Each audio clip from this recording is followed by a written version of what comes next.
Guys, panyapo na naman. Magluluto ako ng taucho na isda. Bali may asinan ni flour para hindi didikit yung isda sa kawali pala.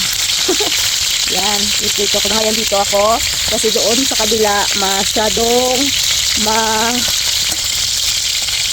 maaso. Maganda talaga kapag may flour, hindi didikit yung isda sa kawali, guys.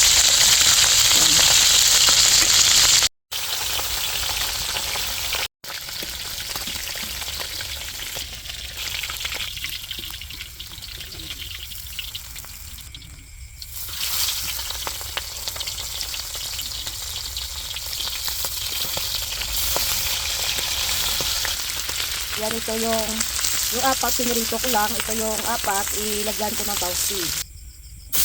Ilapas na ako yun. Ilagyan ko ng tubig.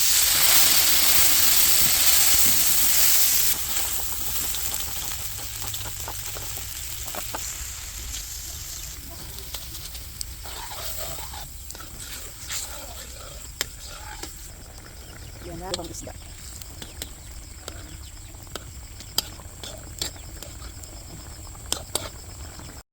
Yan.